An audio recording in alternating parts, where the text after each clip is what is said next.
There is a kind of culex disease that has swept the world. All crops have therefore become extinct one after another. Now the only remaining corn is still strong, but it is only a matter of time before it disappears. In such a severe environment, the space agency where the male protagonist Cooper worked was disbanded, and he also changed from a pilot to a farmer. Cooper's wife died of pneumoconiosis in her early years, leaving behind 2 young children. His son Tom is honest, and his daughter Murphy is naturally smart. In addition, his wife's father also lived with him and helped Cooper manage the 500-acre farm. But one day, the unmanned harvesters on the farm suddenly gathered inexplicably, as if they were attracted by some kind of magnetic field. Confused, Cooper walked into the house to check and found that there was a noise coming from his daughter's room. Several books on the shelf fell to the ground, but the spaces presented were very regular. Murphy said that it must be a ghost, and he was doing in-depth research on this phenomenon. The next day, a sudden sandstorm attacked the entire farm, but Murphy forgot to close the window in her room. However, after a busy tidying up, Cooper found that the sand had formed a shape on the ground, and this shape was very regular, as if it was really a ghost. After a night of in-depth research, Cooper had come up with a specific answer. He threw a coin out casually, and the coin turned and fell down. Obviously, this is not a ghost, but a rare gravitational anomaly. From the analysis of the shape rules, it just conforms to the principle of binary. The wide one is 1 and the narrow one is 0. Without further delay, they quickly combined them and finally found that it was a coordinate. Because he couldn't guess the meaning, Cooper wanted to go and find out. His daughter wanted to go with him, but was ruthlessly rejected. However, when the car was halfway, Cooper found that his daughter had secretly followed him. In this way, the gears of the father and daughter's fate began to turn.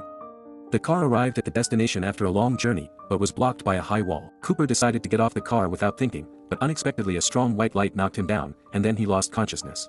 When Cooper slowly woke up, a woman named Brand came up to him and took him to see his daughter Murphy. Strangely, there was an old colleague of Cooper at the scene, and this person turned out to be a professor of the previous space agency. Through their conversation, it was learned that the space agency at that time did not disband, but secretly built a base here. The reason why they did not dare to develop publicly was that in this era of material scarcity, people could not tolerate spending money on space exploration. Today, the Earth is on the verge of extinction, so they want to go to outer space to find a new home. After Cooper understood, he explained his situation and emphasized that it was because of the gravity anomaly that he came here. After hearing this, everyone present not only did not question it, but also told Cooper what was going on. 48 years ago, scientists discovered a huge wormhole near Saturn, through which it can directly reach galaxies hundreds of billions of light years away. Because wormholes do not form naturally, someone deliberately put it there. They mysteriously hope that the people on Earth will go there so that they can avoid extinction. After the probe passed through the wormhole, it was found that there were 12 habitable planets in another galaxy. In order to find out which one can survive, the space agency secretly sent 12 pioneers. Each of their spacecrafts is a one-way bar, which also means facing death and going without return. Until today, there have been replies from 3 planets, namely Miller, Dr. Mann, and Edmonds. Now they just need to go to these 3 planets to confirm the information, and then they can lead mankind out of the sea of suffering. The professor believes that Cooper's sudden visit must have been guided by them, in order to get him to join. After hearing this, Cooper raised a question: even if 3 habitable planets are confirmed, how can the people on Earth be sent there? The professor said that there were 2 plans in the exploration. Plan A, the space agency will build a huge space station, and then overcome the Earth's gravity to take humans out of the galaxy. At present, as long as the last step of the gravity formula is verified, this plan can be realized. Plan B, if the above plan cannot be completed, then 5,000 human fertilized eggs will be carried to reproduce on a habitable planet, which also means abandoning humans on Earth. Thinking that his family is about to face life and death, Cooper agreed to the professor without thinking. The professor said that he has been verifying the gravity formula for more than 40 years. He thinks that by the time Cooper confirms the information and returns to Earth, the gravity problem may have been solved in advance. After returning home, Murphy didn't understand her father's approach. She knew that once he went to outer space, she would have to wait a long time to meet again. That night, Cooper talked a lot with his father-in-law, saying that he was unwilling to stay on the farm. Moreover, the country is in need of people now. This can not only save the family, but also save all mankind. After hearing this, the father-in-law didn't say much, but asked him to make sure the children were settled. After that, he came to his daughter's room, and Cooper patiently comforted her softly and promised that he would be back soon. Murphy said that she had deciphered the ghost's message, and that word was to stay. Cooper didn't believe it at all. He just thought his daughter wanted to keep him. Then he took out a watch and said that if he traveled at the speed of light in outer space, the relative time would slow down, and maybe he would be the same age as his daughter when he came back. This sentence made Murphy completely collapse. She threw away the watch excitedly, then turned her head and never wanted to pay attention to her father again. Cooper's heart was broken at this time, but he had made up his mind. At this time, another book fell from the shelf, which seemed to be trying to keep Cooper from leaving. Cooper came outside very sadly and said goodbye to his son. He told his father-in-law to take good care of the 2 children, and then left the farm without looking back. Lifting the blanket of the co-pilot, Cooper wished his daughter was still by his side. Tears soon wet his eyes, but everything seemed pale and powerless. Murphy finally chased out, but she never saw her father again. Little did she know that it would take 100 years for them to say goodbye at this time. Then, Cooper embarked on an interstellar journey without hesitation. Cooper was accompanied by a physicist, a top domestic astronomer, and the professor's daughter, Brand. This time they carried 5,000 fertilized eggs.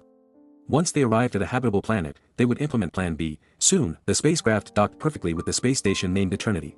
In order to inspire everyone to explore bravely, the professor presented a poem before leaving.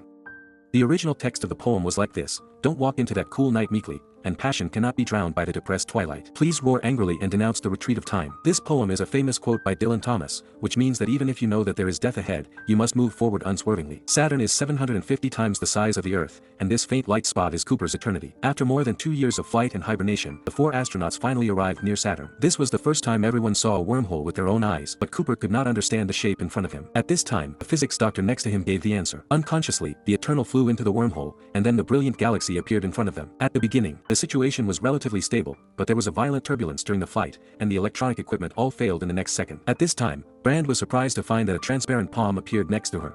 She shook hands with the other party boldly, but unexpectedly half of her arm was twisted instantly. It was unknown how long it took, and the Eternal finally passed through the wormhole. Surprisingly, there was a huge black hole in the galaxy here. Based on the analysis of the 3 habitable planets, everyone decided to go to the nearest Miller's planet first, because this planet is near the black hole, so its time flow rate is disturbed by gravity. Through calculations, it can be concluded that 1 hour on Miller's planet is equal to 7 years on Earth. Perhaps by the time everyone finishes the survey, humans on Earth have long been extinct. Cooper took Brand and astronomers to explore, and physicists stayed in the Eternal to wait for news. When passing near the black hole, everyone was fortunate to observe it at close range. In the face of the extremely huge gravity, even light cannot escape. Soon, after passing through the atmosphere of Miller's planet, what came into view was a sea level. This was the coordinate of the signal, so Miller must be nearby. Knowing that 1 hour underfoot was equal to 7 years on Earth, no one dared to slack off. However, after searching hard, there was no trace, but some spaceship wreckage was found. Realizing that Miller had met with an accident half an hour ago, Cooper asked everyone to leave immediately. At this time, Brand refused to listen and wanted to look again, but this move brought her a catastrophe. A huge wave of several thousand meters was about to hit her. Seeing that the huge wave was about to roar, the accompanying robot TARS came in handy. He ran towards Brand quickly and forcibly brought her back to the spaceship. Unfortunately, when she stepped into the spaceship, a huge wave followed closely and rushed in. This time, the astronomer was swept away on the spot, and it was obvious that he would not survive. The spaceship was like a shaky boat, and it was dragged to a height of 1,000 meters by the huge waves, and then fell heavily. At the critical moment, the engine started again, and then they escaped from the planet before the huge waves came and returned to the Eternity. The physics doctor who stayed behind was pale. It turned out that he had been waiting for 23 years. Cooper was very surprised and hurried to television to listen to the information from the Earth. In the 23 years that Cooper missed, his son Tom had grown up and got married successfully. At first, Cooper was still smiling, but he started crying while laughing. How he wished to witness his son's growth. The second video was that Tom had a son, and Cooper greeted him excitedly. The third video was that Tom was middle-aged, his face was haggard and his voice was hoarse. It turned out that Tom's son died, and his grandfather also died. The more he spoke, the more painful it was, and finally he said that he would never leave a message again. Cooper knew that his son was extremely disappointed and thought he would never go back. This was a middle-aged woman who came into view, and Cooper saw at a glance that she was his daughter Murphy. She says, "You once told me that we might be the same age after you come back." And today, she is the same age as he was when he left. It turns out that since Cooper left, Murphy has become the professor's student and has been committed to the development of aerospace for many years. She wants to help the professor solve the gravity formula. She can't find the answer no matter how she solves it. At the same time, because of the tossing on Miller's planet, the fuel of the spacecraft has been reduced. The planet to go to must be one of the two, otherwise it will not be able to return to Earth at all. Brand proposed to go to Edmund's planet because Edmund is her boyfriend, so she thinks that Ed's power can make the choice more reliable. Cooper suggested going to Dr. Mann's planet. After all, he was the captain of the 12 Immortals back then, and maybe it was a mistake made on Miller's planet. Brand agreed to Cooper's route, and then the landing spacecraft arrived at Mann's planet after many twists and turns. It didn't look good here, and even encountered frozen clouds before landing. Dr. Mann was found according to the information coordinates. He had been sleeping in the hibernation capsule for many years. When everything was settled, Dr. Mann reported the exploration situation to everyone. The daytime here is 67 hours, and its surface is mostly freezing cold. The air is composed of toxic ammonia, so the surface of the planet is not suitable for living. However, there is another layer under the surface of the planet where there is sufficient oxygen and suitable temperature, which generally meets the living conditions of humans. At this time, a message was sent from the Earth. The message was an urgent letter from Murphy. She cried and said that the professor was dead. But before he died, he told a terrible truth. It turned out that the professor had already solved the secret formula. This formula must have the internal data of the black hole to run. As we all know, it is impossible to get this data, which means that humans cannot execute a plan at all. Everyone who heard this suddenly realized that the professor had given up on humans decades ago. The reason why he made everyone feel at ease was that he used the plan as a cover. Later, Brand took Cooper to check the situation on the underground floor, while Brand and the physicists stayed where they were encamped. However, when Mann and the others came to a cliff, Mann apologized and wanted to kill Cooper. Seeing this, everyone couldn't help but wonder, why would a dignified pioneer do this? It turns out that the so-called condition does not exist at all. Everything was made up by Dr. Mann. The reason why he sent a message to the Earth to attract Cooper was just to escape from here and return to Earth. After a fight, Cooper was defeated by Mann and fell to the ground. The toxic ammonia gas also poured into his helmet in an instant. Knowing that he would not live for a few minutes, Mann turned and left without hesitation. The physicist on the other side checked the equipment, was unexpectedly blown to death by the ambushed mechanism. Mann, who had succeeded in his plan, was not in a hurry, and then drove the spacecraft away from the planet. At the same time, Cooper was about to die, but he found the communication device at the critical moment. Hearing the call for help, Brand did not hesitate and drove the spacecraft to the scene in seconds. Although Cooper was saved, next trouble had just begun. If man was allowed to dock with the Eternity and leave, then Cooper and Brand would be dead. At this time, the robot TARS told everyone that he had long suspected that Dr. Mann was lying. The two men who survived the disaster had not been happy for 2 seconds when TARS reminded them that the Eternity had suffered too much damage, and they no longer had the ability to return to Earth. Now they had only one choice, which was to go to the planet where Edmonds was. Sadly, the current fuel was not enough. After arriving at Edmonds, Cooper thought about it and came up with a good idea. The Eternity could glide freely to the edge of the black hole, and use its gravity for a while, and finally abandon a spaceship as a booster to escape gravity, thereby relying on gravitational inertia to push the Eternity to Edmonds. Things went smoothly. There was an accident in the last link. The spaceship driven by TARS sacrificed itself as a booster, and the spaceship driven by Cooper also chose to sacrifice. It turned out that the previous description concealed something. 2 spaceships must be used to boost to escape gravity. In this way, Cooper and the robot TARS fell into the black hole together. There was no light in the deep black hole until countless stars appeared behind it. As the sound of the collision became louder and louder, the speeding spaceship was instantly torn apart by gravity, and Cooper was also ejected at the last moment. Then a round sphere appeared in a field of vision, and the fallen Cooper fell into it. This is a world composed of colored lines. In the cube, through the gap one can see a row of bookshelves. Upon closer inspection, is his daughter Murphy's room. Cooper knocks on the bookshelf hard, trying to attract attention through the noise. However, no matter how he shouts, his daughter can't hear him. Turning around and looking down at the entire cube, Cooper instantly understands what is going on. All the mirror images here are his daughter's rooms. And each mirror image represents a moment in his daughter's life. Without thinking too much, Cooper quickly found the day before he left home. He wanted his daughter to persuade him to stay, so he shook the bookshelf desperately and sent a word in Morse code, "Stay." Murphy is extremely smart, but after she deciphered it, she failed to persuade her father. Then Cooper remembered the day of separation. At that time, his daughter said that there was a ghost who wanted him to stay, but he didn't even listen and chose to leave. It turned out that he was the ghost after all the fuss, and everything was destined. Cooper was extremely desperate. Why didn't he listen to his daughter that year? At this time, a familiar voice suddenly came from the headset. Listening carefully, it was TARS who fell in with him.